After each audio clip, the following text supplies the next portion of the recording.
Imagine waking up tomorrow to find that every secret you've ever kept is now public.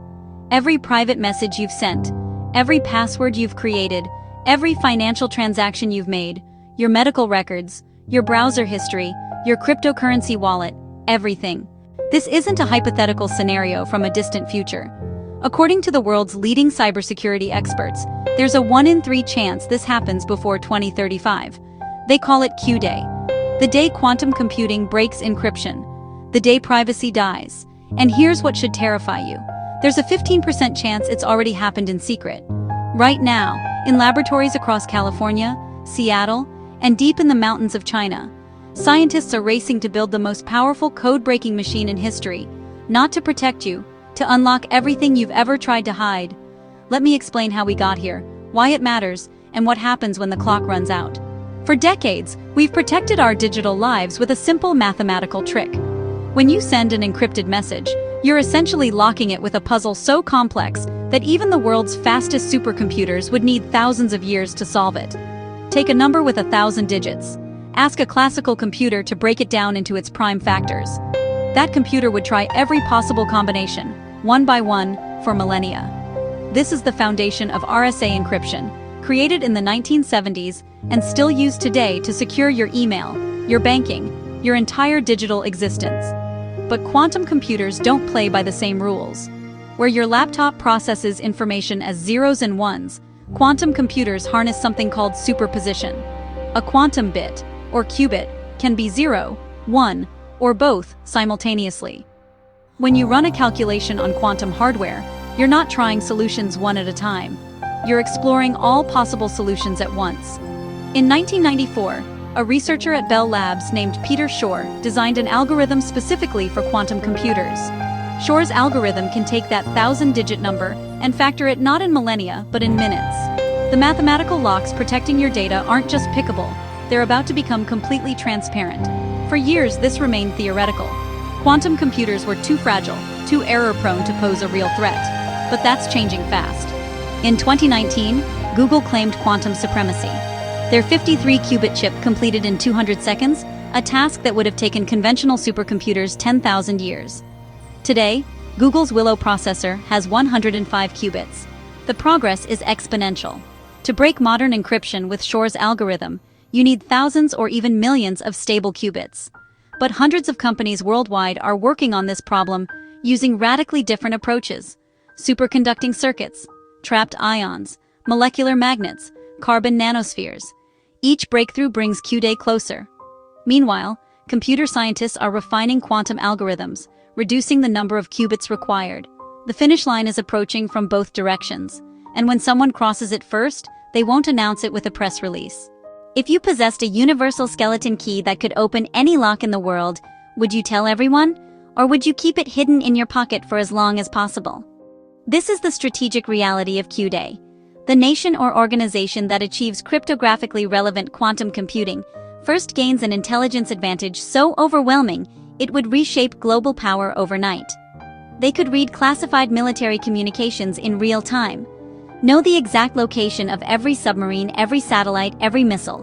They could access the bank accounts of foreign leaders, the medical records of political opponents, the private conversations of rival CEOs, and you might never know it happened.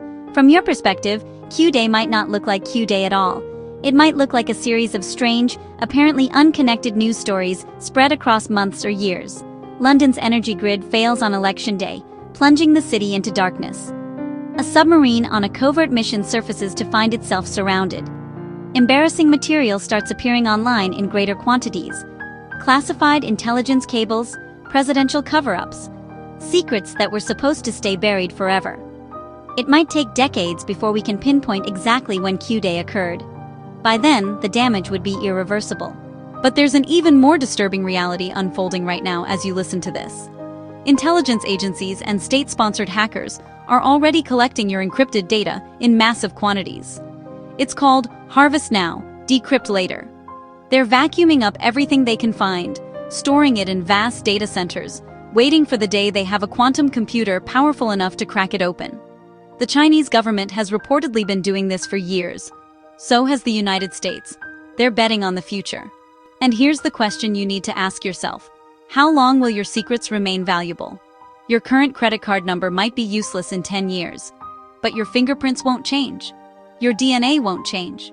Your sexual orientation, your political beliefs, your medical vulnerabilities, these are permanent. That person you had an affair with in 2022? The medication you searched for at 3 in the morning? The location data from that protest you attended? The private photos you thought were deleted? All of it is sitting in a database somewhere, encrypted for now, waiting. When Q-Day arrives, it won't just threaten confidentiality, it will destroy authentication. Authentication is how systems verify you are who you claim to be. It's how your bank knows it's really you requesting that transfer. It's how the power grid knows it's receiving legitimate commands. It's how nuclear weapon systems confirm authorization codes. All of these systems rely on encryption that quantum computers will render obsolete. Deborah Frinka, a cybersecurity expert at Sandia National Laboratories, puts it simply: pretty much anything that says a person is who they say they are is underpinned by encryption. Some of the most sensitive and valuable infrastructure that we have would be open to somebody coming in and pretending to be the rightful owner and issuing commands. Shut down a hospital network, manipulate the stock market, disable missile defense systems, redirect international money transfers, all while appearing to be an authorized user. The chaos wouldn't be limited to nation-states. As quantum computers become more accessible, offered through cloud platforms by companies like Amazon and Microsoft, the technology could fall into the hands of sophisticated criminals. Imagine a cybercriminal using Amazon's quantum platform to break into Amazon Web Services. Imagine ransomware attacks that can't be defended against. Imagine AI systems that map out an organization's vulnerabilities and use quantum computing to decrypt exactly the right passwords at exactly the right time to cause maximum damage. And then there's Bitcoin, the cryptocurrency that promised to be unhackable, immutable, the future of money, is exquisitely vulnerable to Q-Day. Bitcoin's security relies on elliptic curve cryptography, one of the first systems that will fall to quantum attacks. But here's the truly catastrophic part. Bitcoin cannot be upgraded to post-quantum encryption, because each block in the blockchain captures data from the previous block. Going all the way back to the Genesis block in 2009, the entire structure is frozen in time. The only solution is what's called a hard fork. Birth a new quantum-secure blockchain and let the old one die. But that would require 51% of Bitcoin node operators to agree. Then every single person who owns Bitcoin would have to manually transfer their holdings to the new chain, including Satoshi Nakamoto, the mysterious creator who controls wallets containing roughly $100 billion worth of Bitcoin and hasn't been heard from in over a decade. If Q-Day happens before the hard fork is complete, there's nothing stopping Bitcoin from going to zero, not gradually, instantly. A century of wealth creation wiped out in an afternoon. As Kapil Deman, CEO of a post-quantum blockchain company, describes it, it's like a time bomb. So what happens the moment Q-Day becomes public knowledge? The world enters what experts are calling the post-quantum age, an era defined by mistrust and panic, the end of digital security as we know it. Confidence in the confidentiality of communications collapses overnight. Even if your specific messages aren't targeted, the perception that anyone could be watching at any time fundamentally changes how we live. And here's the catch. You can't trust the updates either. If quantum computers can break encryption, how do you know that software update from Apple is actually from Apple? How do you know that email from your bank is legitimate? How do you know the instructions telling you to transfer your cryptocurrency to a new quantum-secure wallet aren't from a hacker who just broke your encryption? Security expert Roger Grimes predicts we'll have to revert to Cold War methods. Fill a hard drive with sensitive data, lock it in a briefcase, handcuff it to someone's wrist, and put them on a plane. Use one-time paths, books of pre-agreed codes that can't be intercepted. Quantum secure, but impossible to scale. Major industries will slow to a crawl. Energy, finance, healthcare, manufacturing, transportation, all forced to switch to paper-based methods while they scramble to hire expensive cryptography consultants. There will be inflation spikes, supply chain disruptions, a global recession triggered not by economic fundamentals, but by the sudden evaporation of trust. Most people might simply accept the inevitable, a post-privacy society where any expectation of secrecy disappears unless you're speaking face-to-face in a secluded location with your phones turned off. Big Quantum is watching you. But there's still a chance we avoid this outcome, a narrow window where humanity gets ahead of the threat. In the summer of 2024, the National Institute of Standards and Technology released the first set of post-quantum encryption standards. These algorithms work differently, presenting quantum computers with complex multidimensional mazes called structured lattices that even they can't navigate efficiently. One of President Biden's final acts in office was signing an executive order moving the deadline for government agencies to implement these standards from 2035 to as soon as practicable. The Signal messaging app already uses post-quantum encryption. So does iMessage. Sensitive national security data is reportedly being locked up in ways that are quantum-resistant. The technology exists to protect ourselves. The question is whether we'll deploy it in time. Because while your email account can be upgraded over the internet, other systems can't.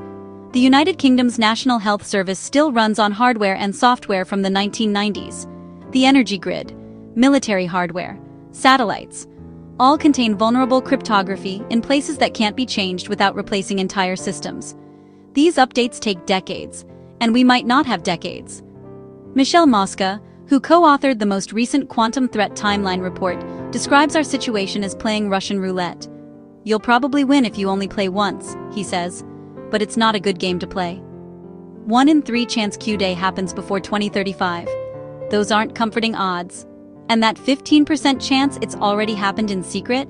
That's the same probability you'd get from one spin of the revolver cylinder. So here's what you need to understand. Q-Day isn't a distant science fiction scenario.